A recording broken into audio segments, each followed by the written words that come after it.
सुहागिन महिलाओं के लिए करवा चौथ का व्रत किसी वरदान से कम नहीं है। इस व्रत को धारण करने से पति की आयु लंबी होती है और पति को उनके कार्यों में जीवन में सफलता की प्राप्ति होती है और वैवाहिक जीवन भी सुखमय बना रहता है। इस व्रत को हर एक सुहागिन महिला बिल्कुल ही निर्जल रूप से धारण करती है। कार्तिक मास की कृष्ण पक्ष की चतुर्थी तिथि को करवा चौथ पर सुहागिन महिलाएं इस व्रत को धारण करती हैं।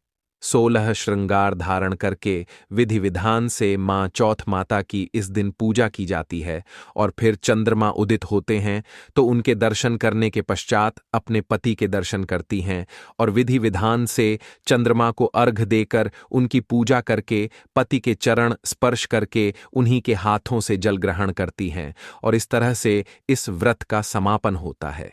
तो यह व्रत सूर्योदय से लेकर चंद्रोदय तक किया जाता है, जो कि पूर्ण रूप से निर्जला धारण किया जाता है। आज की इस वीडियो में मैं आप सभी को बताऊंगा कि साल 2025 में करवा चौथ का व्रत कब है, कार्तिक मास के कृष्ण पक्ष की चतुर्थी तिथि कब प्रारंभ होगी और कब इसका समापन होगा, व्रत कब धारण किया जाएगा और पूजा करने का शुभ मुहूर्त क्या होगा, चंद्रोदय का समय क्या रहेगा, करवा चौथ पर पूजा किस प्रकार से करनी चाहिए, क्या विधि रहेगी, क्या इसके नियम होंगे और कौन सा एक उपाय करने से पति को दीर्घायु प्राप्त होने के साथ साथ ही पति हर एक कार्य क्षेत्र में तरक्की करते चले जाएंगे। आज की इस वीडियो में संपूर्ण जानकारी आप सभी के साथ शेयर करने जा रहा हूं, तो इस वीडियो को सबसे पहले तो लाइक कर दीजिए। कमेंट सेक्शन में जय करवा माता जरूर ही लिखिएगा। साथ ही साथ एक रिक्वेस्ट है कि इस वीडियो को पूरा ध्यान से देखिएगा, अंत तक सुनकर जाइएगा, क्योंकि बहुत ही इंपॉर्टेंट महत्वपूर्ण जानकारी आप सभी के साथ शेयर करूंगा। सबसे पहले तो जान लेते हैं कि कार्तिक मास की चतुर्थी तिथि कब प्रारंभ हो रही है और यह कब समाप्त होगी। करवा चौथ का व्रत हमें किस दिन धारण करना है, तो देखिए, चतुर्थी तिथि का प्रारंभ होगा 9 अक्टूबर को रात में 10:54 पर और चतुर्थी तिथि का समापन हो रहा है 10 अक्टूबर की रात 7:38 पर।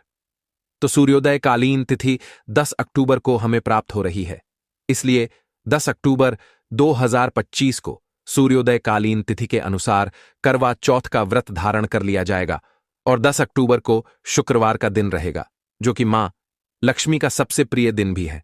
और कोई भी व्रत जब भी हम धारण करते हैं तो उसके एक दिन पहले से ही शुद्धता का ध्यान रखा जाता है, मतलब शुद्धिकरण इत्यादि एक दिन पहले से ही नियम लागू हो जाते हैं। तो ऐसे में 9 अक्टूबर 2025 को ही आप नहाए खाए करेंगे, जैसे कि बाल वगैरह धोना, शुद्ध सात्विक भोजन ग्रहण करना। ठीक है। अब कई सारी मेरी बहनें पूछेंगी कि 9 तारीख को तो गुरुवार है, तो इस दिन हम बाल कैसे धोएं। तो देखिए, फिर से कहूंगा कि वार से बड़ा त्योहार होता है, तो ऐसे में आप गुरुवार के दिन बाल धो सकते हैं और यह बात शास्त्रों में भी वर्णित है कि वार से बड़ा त्योहार होता है। जब भी कोई बड़ा व्रत होता है तो इस प्रकार के जो वर्ष भर में एक बार व्रत या त्योहार आते हैं तो उस व्रत में नियम का पालन करना अत्यंत आवश्यक होता है। तो ऐसे में वार का ध्यान नहीं रखा जाता है, मतलब आपको उसी व्रत के नियम का पालन करना चाहिए जो व्रत आप धारण करने वाले हैं। तो ऐसे में करवा चौथ से एक दिन पहले अगर गुरुवार भी पड़ रहा है तो भी आप सभी बाल धो सकते हैं, कोई समस्या नहीं है। अब बात कर लेते हैं करवा चौथ के दिन शुभ मुहूर्त के बारे में।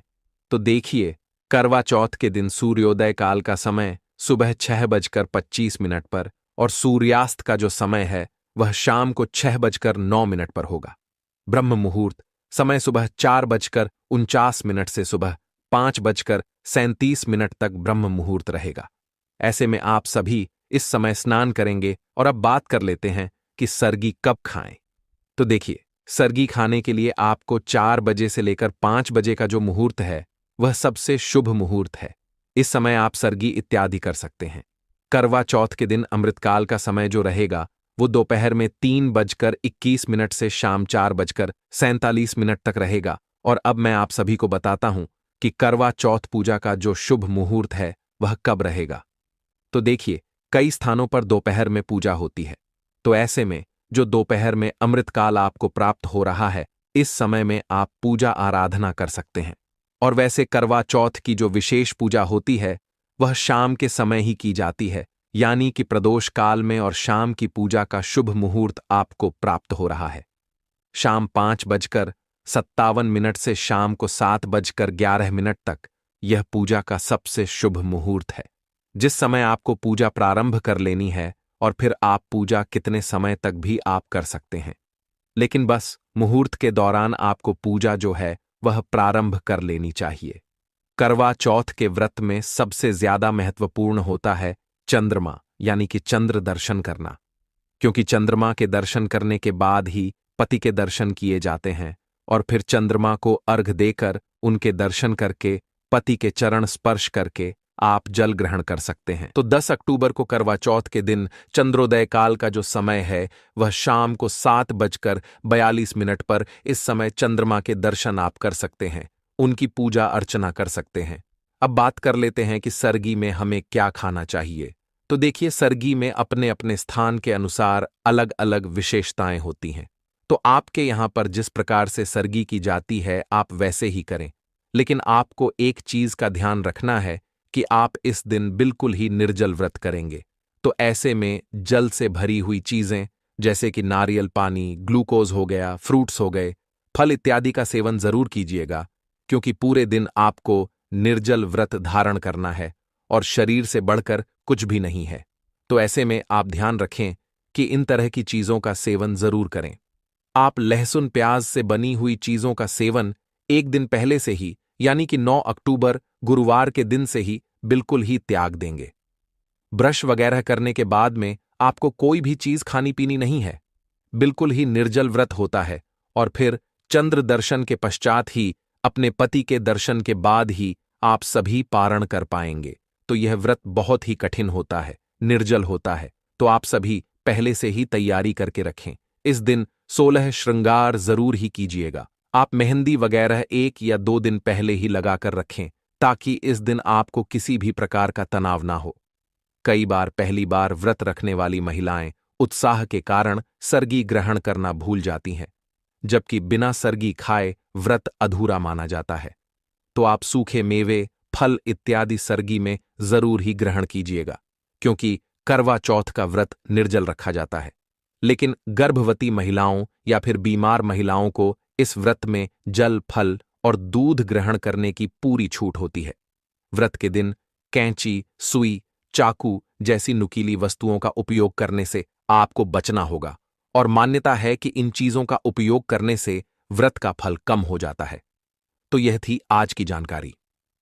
अगर आप जानना चाहते हैं कि करवा चौथ पूजा में विधि क्या रहेगी, इस व्रत को रखने से पहले सरगी में हम क्या क्या और चीजें शामिल कर सकते हैं, व्रत के नियम क्या है, सांस की थाली कैसे तैयार की जाती है, संपूर्ण जानकारी अगर आप और भी डिटेल में जानना चाहते हैं, करवा चौथ में हमें क्या खाना चाहिए, क्या नहीं खाना चाहिए, क्या खाने से व्रत खंडित हो जाता है, अगर आप यह सब जानना चाहते हैं, और करवा चौथ के दिन हमें क्या खरीद कर अपने घर लाना चाहिए, क्या शुभ होता है, क्या अशुभ होता है, मासिक धर्म में आप व्रत कैसे करेंगे, यह जानना चाहते हैं तो मुझे कमेंट सेक्शन में जरूर बताइए।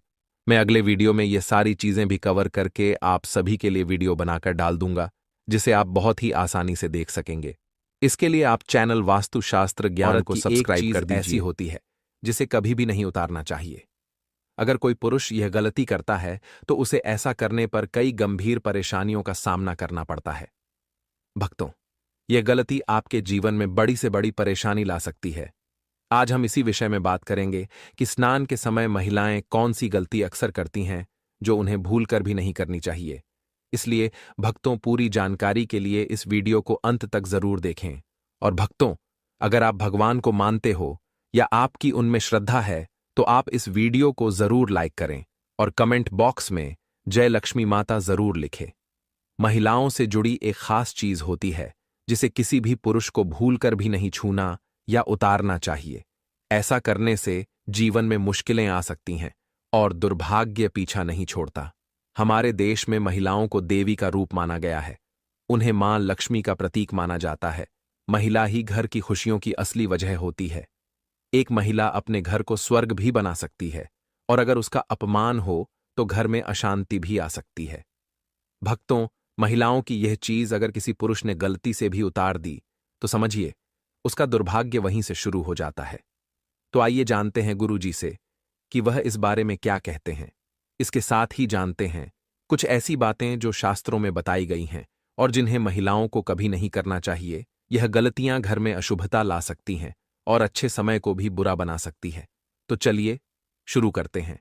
लेकिन उससे पहले अगर आप भी चाहते हैं कि लक्ष्मी माता का आशीर्वाद आप पर बना रहे, तो इस वीडियो को एक लाइक करें और आपके अपने चैनल द संध्या वॉइस को सब्सक्राइब कर लें और कमेंट बॉक्स में जय लक्ष्मी माता जरूर लिखें। इससे हमें मोटिवेशन मिलता है, जिससे हम आप लोगों के लिए और अच्छे अच्छे वीडियो बना पाते हैं। और साथ ही आप अपनी राशि को कमेंट बॉक्स में जरूर लिख दें, क्योंकि हम राशि से जुड़ा भाग्य भी बताते हैं और भाग में चल रही परेशानियों को तत्काल दूर करने के लिए आसान से आसान उपाय भी बताते हैं। इसलिए आप अपनी राशि कमेंट बॉक्स में जरूर लिख दें। भक्तों, जो महिला देर तक सोती है उसके घर में मां लक्ष्मी का प्रवेश नहीं होता। जो महिलाएं सुबह जल्दी उठकर घर की सफाई करती हैं, वहां कभी भी नकारात्मकता नहीं आती। ऐसे घरों में हमेशा शुभता बनी रहती है। देर तक सोना ना तो धार्मिक दृष्टि से उचित है और ना ही स्वास्थ्य के लिए। इससे शरीर में आलस आ जाता है और दिनचर्या बिगड़ जाती है। महिलाओं को अपने बाल और पैर हमेशा साफ रखने चाहिए। साफ सुथरे बाल और स्वच्छ पैर घर की समृद्धि और सुंदरता का प्रतीक होते हैं। जो महिलाएं स्वच्छता का ध्यान रखती हैं, उनके घर में लक्ष्मी जी का वास होता है। लेकिन गंदे बाल और गंदे पैर घर में दरिद्रता को बुलाते हैं और इससे देवी लक्ष्मी रुष्ट होकर घर छोड़ देती हैं। ऐसी महिलाएं धन, सुख और पति के साथ से भी वंचित रह सकती हैं। हिंदू धर्म में स्नान को लेकर कुछ विशेष नियम बताए गए हैं, जिनका पालन हम सभी को करना चाहिए। जिसमें सबसे जरूरी नियम है स्नान का सही समय। आपको बता दें कि सुबह 8 बजे के बाद स्नान करना शास्त्रों में उचित नहीं माना गया है। इस समय के बाद वातावरण में दिव्य ऊर्जा कम हो जाती है, जिससे शरीर में जोश और ताजगी की कमी महसूस होती है। इसका असर पूरे दिन के कामों पर पड़ता है। व्यक्ति को आलस महसूस होता है और कोई भी काम मन से नहीं कर पाता। इसीलिए सुबह 8 बजे के बाद स्नान करने से बचना चाहिए। जो महिलाएं 8 बजे के बाद स्नान करती हैं, उनके जीवन में नकारात्मकता बनी रहती है और घर में सुख शांति नहीं आ पाती। अगर किसी कारण से 8 बजे से पहले स्नान ना हो पाए, तो 12 बजे से पहले जरूर कर लेना चाहिए, क्योंकि भगवान श्री कृष्ण के अनुसार 12 बजे के बाद स्नान करना अनुचित माना गया है। यह स्नान दानव स्नान की श्रेणी में आता है और इसका कोई पुण्य फल नहीं मिलता, बल्कि इसके उलट यह पाप का कारण बनता है। महिलाओं को नहाते समय अपने पानी में थोड़ा सा नमक मिला लेना चाहिए। ऐसा करने से मां लक्ष्मी की कृपा बनी रहती है और घर में सुख समृद्धि आती है। यह तरीका सेहत के लिए भी बहुत अच्छा माना गया है। सुबह खाना बनाते समय एक रोटी अलग निकालकर गाय को खिलाना शुभ माना गया है। रोजाना ऐसा करने से घर में कभी भी अन्न और धन की कमी नहीं होती। यह बहुत ही छोटा काम है, लेकिन इसका प्रभाव बहुत बड़ा होता है। हर दिन घर के मंदिर में पूजा अवश्य करनी चाहिए और वहां धूप दीपक या अगरबत्ती जलानी चाहिए। इससे घर का वातावरण शुद्ध होता है और नकारात्मक ऊर्जा दूर होती है। ऐसा माना गया है कि सुबह के समय दिव्य शक्तियों का प्रभाव सबसे ज्यादा होता है। इस समय ईश्वर हमारे घर से प्रस्थान करते हैं और अगर आप सुबह के बजाय दोपहर में सफाई करते हैं, तो इसका शुभ असर नहीं होता। ऐसा करने से घर में सुख और समृद्धि टिक नहीं पाती। सुबह झाड़ू पोछा करना सबसे अच्छा माना गया है, क्योंकि इससे मां लक्ष्मी का घर में स्थायी वास होता है और घर खुशियों से भर जाता है। दोपहर में सफाई करने से घर में नकारात्मक ऊर्जा बढ़ती है। दोपहर के समय किसी सुनसान या वीरान स्थान पर नहीं जाना चाहिए। खासकर महिलाओं को इस बात का खास ध्यान रखना चाहिए। दोपहर में चारों तरफ नकारात्मक शक्तियों की गति तेज होती है। कब्रिस्तान, श्मशान या सुनसान जगहों पर इस समय जाना हानिकारक हो सकता है, जिससे नकारात्मकता व्यक्ति को अपनी चपेट में ले सकती है। स्त्री को संसार में देवी का रूप माना गया है। कहा जाता है कि माता पार्वती हर स्त्री के भीतर निवास करती हैं। स्त्री का नाभिस्थान शक्ति का प्रतीक माना जाता है, इसलिए उसे हमेशा साफ और स्वच्छ रखना चाहिए। कई बार महिलाएं सफाई में लापरवाही बरतती हैं, जिससे वहां गंदगी और दुर्गंध जमा हो जाती है। ऐसा होने पर माता पार्वती नाराज हो सकती हैं और उस स्त्री के जीवन में परेशानियां बढ़ जाती हैं। शास्त्रों में कहा गया है कि जो महिला अपनी नाभि की सफाई नहीं करती, उसकी शादी में रुकावटें आती हैं और उसका सौभाग्य भी कम हो जाता है। नाभि में मां पार्वती का वास माना गया है, इसलिए इसे गंदा रखना अशुभ होता है और इससे घर के बाकी लोगों के कार्यों में भी बाधाएं आती हैं। इसलिए अगर आप अपने घर में खुशहाली चाहती हैं, तो अपनी नाभि की साफ सफाई का विशेष ध्यान रखें।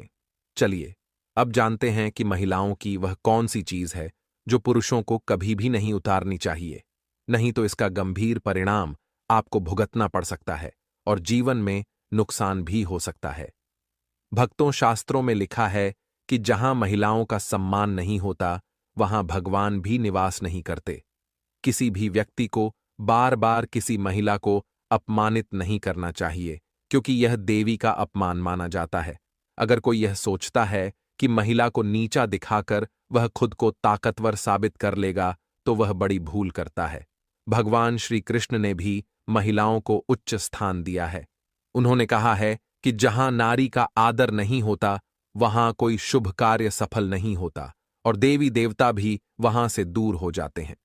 भगवान श्री कृष्ण का साफ कहना है कि यदि आप जीवन में उन्नति और खुशहाली चाहते हैं, तो नारी का सम्मान करना जरूरी है। जो लोग महिलाओं की इज्जत करते हैं, वही लोग सच्चे मायनों में सफल बनते हैं।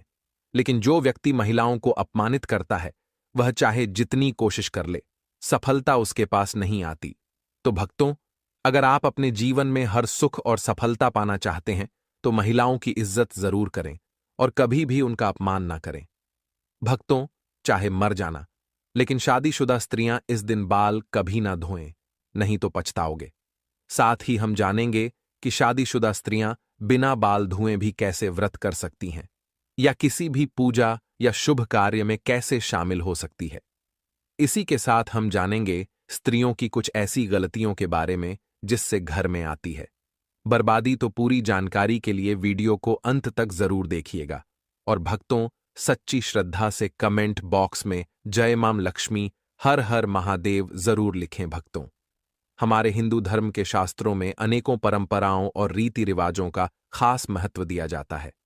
शादी, विवाह और अंतिम संस्कार के अलावा कई ऐसी परंपराएं भारतीय सनातन हिंदू समाज में आज भी विद्यमान हैं, जिनका अनुसरण प्रत्येक भारतीय पुरुष अथवा स्त्री करती आई है। इसी के अनुसार शादीशुदा स्त्रियों को हर दिन कुछ कार्य करने से पहले शुभ अशुभ का खास ध्यान रखना चाहिए। आप तो जानते ही होंगे कि शादीशुदा स्त्रियों द्वारा खास दिन के अलावा धर्मशास्त्रों में उनके बाल धोने को निषेध माना गया है। सप्ताह के कुछ खास दिन अगर शादीशुदा स्त्रियां अपने बाल धोएं, तो उनके पति पर बाधाएं आ सकती हैं। यहां तक कि आपकी संतान और परिवार को भी कष्ट हो सकता है। तो भक्तों, चलते हैं और सुनते हैं गुरुजी से कि वे क्या कहते हैं इसके बारे में। और इसके साथ साथ भक्तों, इस वीडियो में हम जानेंगे कि किस खास दिन शादीशुदा स्त्रियों को बाल जरूर धोने चाहिए। तो आइए आप भी जान लें कि किस दिन शादीशुदा स्त्रियों को बाल नहीं धोने चाहिए और किस दिन बाल जरूर धोने चाहिए। लेकिन उससे पहले अगर आप भी चाहते हैं कि लक्ष्मी माता का आशीर्वाद आप पर बना रहे, तो इस वीडियो को एक लाइक करें और आपके अपने चैनल द संध्या वॉइस को सब्सक्राइब कर लें और कमेंट बॉक्स में जय लक्ष्मी माता जरूर लिखें। इससे हमें मोटिवेशन मिलता है, जिससे हम आप लोगों के लिए और अच्छे अच्छे वीडियो बना पाते हैं। और साथ ही आप अपनी राशि को कमेंट बॉक्स में जरूर लिख दें, क्योंकि हम राशि से जुड़ा भाग्य भी बताते हैं और भाग में चल रही परेशानियों को तत्काल दूर करने के लिए आसान से आसान उपाय भी बताते हैं। इसलिए आप अपनी राशि कमेंट बॉक्स में जरूर लिख दें।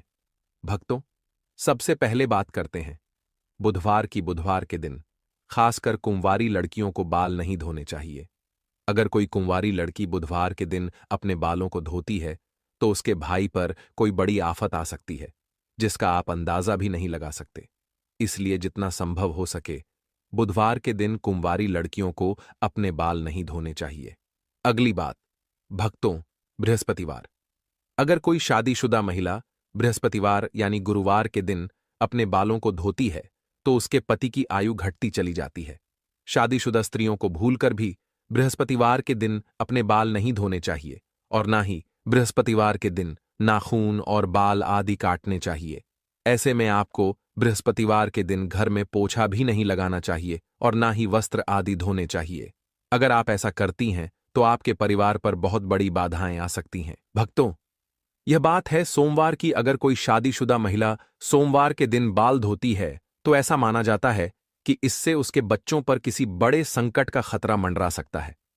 परिवार को आर्थिक समस्याओं का सामना भी करना पड़ सकता है। इसलिए कहा जाता है कि शादीशुदा स्त्रियों को सोमवार के दिन बाल धोने से बचना चाहिए। परिवार को संकटों से बचाने के लिए इन नियमों का पालन करना जरूरी है। अब सवाल यह है कि बाल धोने का सही दिन कौन सा है? तो भक्तों, शुक्रवार को स्त्रियों को बाल जरूर धोने चाहिए। ऐसा करने से घर में बरकत आती है और सुख समृद्धि बढ़ती है। जो शादीशुदा महिलाएं शुक्रवार को बाल धोती हैं, उनके पति के धनवान बनने की संभावना भी बढ़ जाती है। अगर किसी कारणवश आप बाल नहीं धो पाई और आपको किसी शुभ कार्य, पूजा या व्रत में शामिल होना हो तो भी आप शामिल हो सकती हैं। बस इसके लिए आपको अपनी मांग में सिंदूर लगाना होगा। शास्त्रों के अनुसार शादीशुदा स्त्रियों की मांग को गंगा स्थान माना जाता है, जो बेहद पवित्र होता है। जब स्त्रियां अपनी मांग में सिंदूर लगाती हैं तो वे मां पार्वती का सम्मान करती हैं और मां पार्वती का आशीर्वाद हमेशा उन पर बना रहता है। हालांकि भक्तों, सिंदूर लगाते समय कुछ बातों का ध्यान रखना बहुत जरूरी है। कई बार स्त्रियां सिंदूर लगाने में कुछ ऐसी गलतियां कर देती हैं जिससे उन्हें इसका पूरा फल नहीं मिलता। उल्टा पति को परेशानियों का सामना करना पड़ता है और घर में कलह और बर्बादी तक की नौबत आ सकती है। भक्तों, आइए अब जानते हैं सिंदूर लगाते समय आपको क्या गलती नहीं करनी चाहिए। लेकिन उससे पहले आपसे हाथ जोड़कर निवेदन है कि अगर आपने अभी तक इस वीडियो को लाइक नहीं किया हो तो लाइक कर दें और कमेंट बॉक्स में जय लक्ष्मी माता अवश्य लिखें। नंबर 1, भक्तों, कुछ स्त्रियों को सिंदूर लगाने में बहुत ही ज्यादा शर्म महसूस होती है और वे अपने सिंदूर को मांग में छिपा लेती है। लेकिन जो स्त्रियां अपने सिंदूर को मांग में छिपा लेती हैं या थोड़ा सा सिंदूर लगाती हैं, उनके पति को समाज में मान सम्मान नहीं मिलता है। नंबर 2, भक्तों, क्या आप जानते हैं कि जो स्त्रियां अपनी मांग में सिंदूर लंबा लगाती हैं, उनके पति को समाज में खूब मान सम्मान मिलता है। हर जगह उनके पति की इज्जत बढ़ती है और वे अपने जीवन के लक्ष्यों को आसानी से प्राप्त करने में सफल होते हैं। सिंदूर लगाने का सही तरीका भी बहुत महत्वपूर्ण होता है। जब शादीशुदा स्त्रियां सिंदूर लगाती हैं तो सबसे पहले अपनी सिंदूर की डिब्बी को माथे से छुआना चाहिए। ऐसा करने से मां पार्वती का आशीर्वाद मिलता है। इसके बाद ही सिंदूर को अपनी मांग में लगाएं। यह तरीका न केवल पवित्र माना जाता है बल्कि आपके जीवन में सुख समृद्धि और आपके पति के जीवन में सफलता लेकर आता है।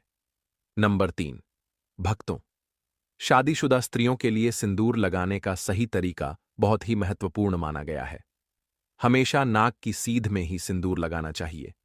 कुछ महिलाएं टेढ़ी मांग निकालकर सिंदूर लगाती हैं, जो शास्त्रों के अनुसार सही नहीं माना जाता। ऐसा करने से उनके पति को परेशानियों का सामना करना पड़ सकता है और वे अपने जीवन के लक्ष्यों को पाने में सफल नहीं हो पाते। एक और बात का ध्यान रखें कि बिना स्नान किए कभी भी सिंदूर न लगाएं।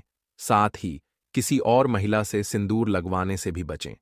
जब भी सिंदूर लगाएं, माता पार्वती का ध्यान जरूर करें। मां पार्वती का आशीर्वाद ही हर शादीशुदा महिला को अखंड सौभाग्यवती का वरदान देता है। नवविवाहित स्त्रियों के लिए खास हिदायत है कि जो सिंदूर उन्हें शादी के समय मिला है, उसे संभाल कर रखें और कुछ समय तक नियमित रूप से लगाएं। जब भी कोई खास पूजा या शुभ अवसर हो, उस सिंदूर का प्रयोग जरूर करें। यह सिंदूर देवी देवताओं के आशीर्वाद से भरा होता है और इसका इस्तेमाल करने से आपके जीवन में सुख समृद्धि बनी रहती है। भक्तों, इन बातों का ध्यान रखना हर शादीशुदा महिला के लिए जरूरी है। एक महिला ही अपने घर को संभालती है और उसे उन्नति के मार्ग पर ले जाती है। लेकिन अगर महिलाएं कुछ गलत आदतों को अपनाती हैं तो उनके घर से माता लक्ष्मी चली जाती है। सनातन वास्तु के अनुसार कुछ काम ऐसे हैं जो स्त्रियों को भूल कर भी नहीं करने चाहिए। अगर वे इन कामों को करती हैं तो घर में दरिद्रता का वास हो सकता है और हमेशा धन की कमी बनी रहती है। तो भक्तों, इन नियमों का पालन करें और अपने घर को खुशहाल और समृद्ध बनाएं। आइए जानते हैं, सनातन वास्तु के अनुसार स्त्रियों को कौन सी गलतियां भूलकर भी नहीं करनी चाहिए। नंबर 1, अगर स्त्रियां घर में खुद झाड़ू पोछा लगा रही हैं, तो यह काम हमेशा सूर्योदय से पहले करना चाहिए। सूर्योदय के बाद घर की सफाई करने से घर में दरिद्रता आती है। नंबर 2, भक्तों, घर की सफाई करना जितना जरूरी है, उतना ही जरूरी है सफाई के बाद सही नियमों का पालन करना। जब भी कोई महिला घर की सफाई करे, तो उसे तुरंत स्नान करना चाहिए। ऐसा कहा जाता है कि सफाई के बाद बिना स्नान किए रहने से घर में दरिद्रता आ सकती है। स्नान के बाद भगवान का ध्यान जरूर करें, भगवान से प्रार्थना करें और प्रसाद अर्पित करें। खास तौर पर जब आप माता लक्ष्मी को प्रसाद चढ़ा रही हो, तो इस बात का ध्यान रखें कि प्रसाद चढ़ाने से पहले कुछ भी न खाएं। अगर आप पहले कुछ खा लेंगी, तो माता लक्ष्मी रुष्ट हो सकती हैं। नंबर 3, सूर्यास्त के बाद बालों में कंघी करने से सनातन वास्तु दोष बढ़ता है। शाम में बालों में कंघी करने से बचना चाहिए, इससे माता लक्ष्मी रुष्ट हो सकती हैं।